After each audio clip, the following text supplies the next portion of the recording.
Joining me here in the Cipher Brief studio is Glenn Korn, former senior CIA officer who served as chief of station in multiple locations.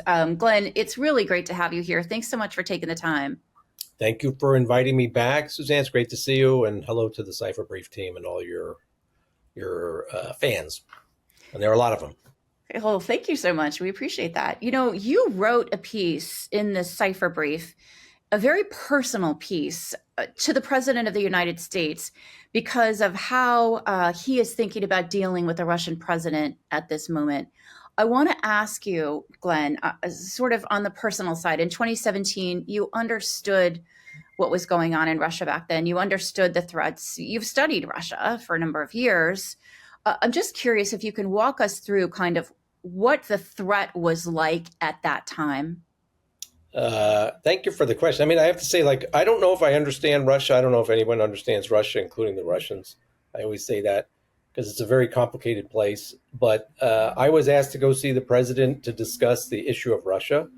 It was a great meeting. It was a great experience. I really enjoyed it, which I'm happy to talk a little bit about. People always ask me afterwards, the people that knew that I was there, what it was like. And it was a really fascinating and fun experience. Yeah. And it felt impactful in a way, which, happy to try and talk about that a little bit. But, what was the threat like then? I would say, what I remember in 2016, if you remember when President Trump was running for the White House, he was the candidate that came out openly and said, look, I want to have a good relationship with Russia. And he was not cowed by those people that tried to use that issue against him.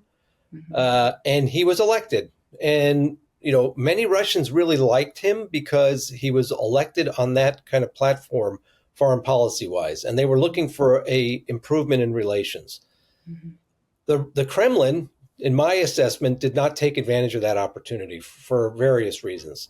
And I'm not going to say mistakes weren't made in the U.S. side, which I think some mistakes were made based on domestic politics. But the Kremlin, if you remember, the Kremlin, during one of President Putin's State of the Union addresses to the Russian people, they showed on Russian TV and actually international TV, Kinzhal missiles being launched from Russia and striking an area which looked a lot like Mar-a-Lago. And at the time, the question was, why in God's name would the Russians be trying to threaten the President of the United States and his home when he came to office saying, look, let's have a better relationship. Let's do business. And let's try and put the past behind us and move forward to have a better relationship. Yeah. What is the answer to that question? Why was the Kremlin doing that? Honestly, I think that there's a lot of baggage on both sides of the Atlantic, in Moscow and in Washington related to the relationship. There are many people in Russia who are not comfortable with the idea of having a better relationship with the United States. If you look, sadly, historically, we've never had a great relationship with Russia.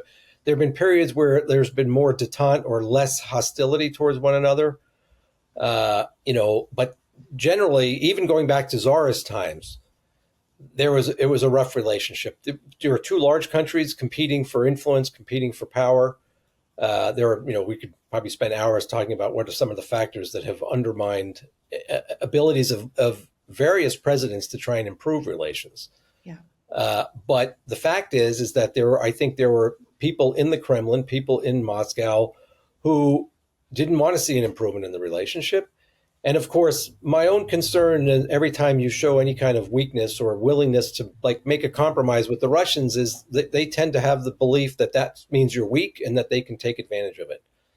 But going back to the main question, I have no idea why they would show missiles being launched from Russia to strike the United States, other than to try and intimidate the American people and the leader of the United States. And I think it backfired, because going back to the threat, then relations got pretty bad, especially after the 2018 Russian attempt to kill Sergei Skripal in Salisbury, which led to a serious breakdown in any diplomatic dialogue. As nations race to control the next generation of technology, innovation is no longer an option. It is the battle space. NatSec Edge is where leaders in technology, cyber, and investment come to chart a path forward. This is the conference where open source meets strategy, where critical minerals and supply chains become matters of national survival. NatSec Edge brings together the thinkers, builders, investors, and operators. Be where strategy meets innovation. Secure your place at natsekedge.com. me ask you for just a minute to take us inside the Oval Office with you during this briefing that you gave the president in 2017 about Russia, about the Russian president. President Trump has been criticized by some who say that he just has not been strong enough on the Russian leader. But you had an experience that I think is worth talking about when you briefed him. What was it like, first of all? And what was your impression of the president and his perspective on Vladimir Putin?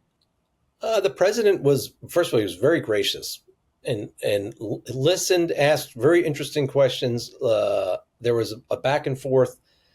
I really enjoyed it. I didn't know what to expect sitting across the desk from the president of the United States, the most powerful leader in the world.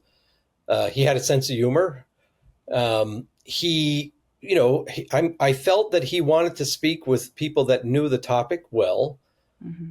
I always say this. I said this during the last election cycle.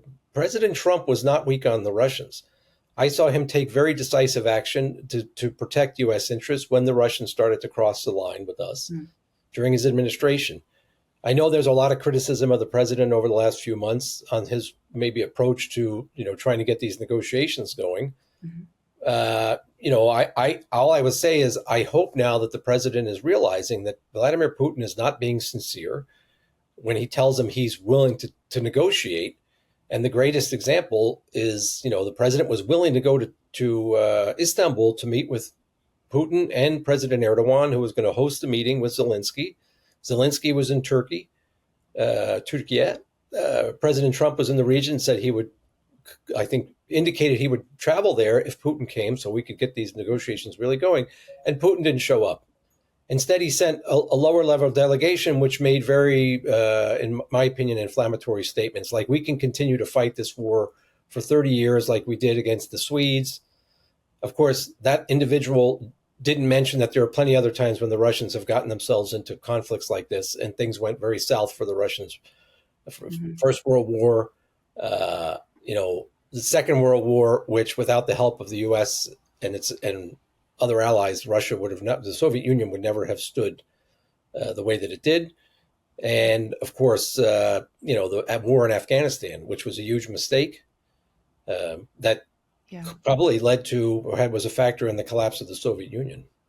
Glenn, let me ask you, the president has come out just in the last couple of weeks, really indicating that he is now questioning what he has long believed about Vladimir Putin, referring to some of his behaviors as crazy, basically saying something has happened to the Russian leader. And you, via this article, are very interested in reinitiating kind of a conversation with the president. If you were called into the Oval Office to brief the president once again, based on your deep experience in covering the country and this particular leader, what would you tell him to do? What do you think would have to happen in short order in order to bring about a real change in Ukraine?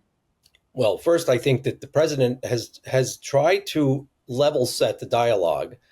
He's put pressure on the Ukrainians. I think he's tried to show that, we're trying to be an objective facilitator. That really hasn't worked. It hasn't gotten through to Putin. I think now is the time to put more pressure on Putin. And I keep saying this, the president should communicate directly with the Russian people. He should take a playbook or a play out of Ronald Reagan's playbook and try and communicate directly to the Russian people and make it clear to the Russian people, we're not fighting. We don't want to fight a war with Russia. We don't want to hurt you. I've come to office. I've taken a lot of criticism for trying to negotiate a peace agreement. I've taken a lot of flack from my opponents and a lot of criticism. But your president has flubbed the opportunity. He has rejected the opportunity, and I'm not going to continue to try and beg him to stop a war which is hurting you. And of course, the Ukrainian people who were dragged into this war by the Kremlin. Glenn, you and I were together in Ukraine just a few weeks ago. I'm posting a series of sort of behind the scenes images from that trip on my LinkedIn account. And in one of the briefings that we can't get into detail about, but we sat through, it was very clear that Russia's economy is in big trouble. And so I wonder, when you say put more pressure on the Kremlin on behalf of President Trump, you mean more sanctions that will actually affect the Russian people that the president should try to reach out to, right? Yes, I mean, there are secondary sanctions which are being discussed now, have been, I think, discussed, and now there's a package ready in Congress that Lindsey Graham has put together. I think that would be very important. I think going to some of our other allies or countries that are trading, continuing to do business with Russia, is very important now to go to them and say, look, you need to do more to send a clear message to the Kremlin that enough is enough. This is, they're killing civilians, they're killing children, right? Including some of our European partners who seem to, they criticize the U.S. every time we don't do something that's tough on Russia, and yet they're still doing trade with Russia. They're allowing all kinds of exceptions for oil and gas trade. Ankara, probably New Delhi, and the Emirates are all places where we should probably ask our partners there that if it's time for us to really clamp down. Yeah, you need consolidated pressure to have a real impact. Yes, we can't allow the loopholes to continue to exist. Now, I have to say that we also heard, and I've heard this from multiple sources now, that the sanctions, even though the Russians are finding ways to skirt the sanctions or get around the sanctions, it's costing them a lot to do that. So it's still hurting the economy. And this myth that the sanctions are helping the Russian economy, that was a myth going back to 2014. Many Russians know that that is a lie. Mm-hmm. Many Russians know that that is not the truth, that they're suffering as a result of Russia's aggression against Ukraine. And they want an alternative. Glenn, people can read the piece once again at the cipherbrief.com. I feel like it was a really fascinating piece because it offered a unique perspective that not many people will ever have the opportunity to experience in their lifetime again, being called in to brief the president, when a lot of CIA officers, despite decades of very hard work to create that product that informs the president on what's happening in the world, don't get the chance to have that opportunity. But you said that this is you really sort of framed up that this is a very unique time with a very unique leader, because President Putin may actually be afraid of President Trump. Do you think that might be the thing that pushes this over the finish line in terms of bringing about an end to the war in Ukraine, the fear factor? I think that President Putin knows President Trump can be very decisive, and he makes decisions very quickly. So let's look at what he just did in Syria. Mm-hmm. I read a great article by a former U.S. ambassador about the decisiveness, and he didn't go through multiple hours worth of meetings or days, months of meetings in the NSC, and he seems to have listened to the advice of some of our allies and announced that he wants to lift sanctions, and he met the Syrian president, which was a pretty bold move given the Syrian president's background. And that opens up the president for criticism. But I think this president is willing to do stuff like that if he thinks it's the right thing to do. And it's good for America. Mm-hmm. So with President Putin, he needs to understand that when the president was in the White House before, I saw him make decisions that were very decisive, very quick compared to other administrations. It did not involve months of debate and arguing. And it caught the Russians off guard each time he did it. And they were very strong messages to the Kremlin that we have red lines. And if you're going to cross those red lines, you're going to pay a price. There's a lot of saber rattling, though. I mean, we are hearing now from the Kremlin, you may be pushing World War III. We've had nuclear threats for years. They seem to have some sort of an impact on former President Biden in terms of how far he was willing to go to support Ukraine because of the fear of nuclear war, which is a valid fear. Do you think that will be different now or should be different now?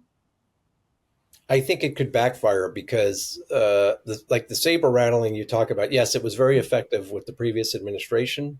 It seemed to deter Washington on many decisions, slow us down. It could actually make the president and people in Washington more committed to moving faster and to making decisions. Mm-hmm. So I think that the Kremlin doesn't understand who they're dealing with. Mm-hmm. Glenn Korn, former senior officer with the Central Intelligence Agency who served in places around the world, station chief as well, deeply experienced on Russia. Glenn, I really want to thank you for writing the piece in the Cipher Brief. It's a very strong, very interesting perspective, as I mentioned. And thanks for taking the time today to talk to us about it. Thank you for inviting me to be back on the program, and look forward to doing more with this for you guys. Always. Thanks so much, Glenn Korn. Bye-bye, everybody.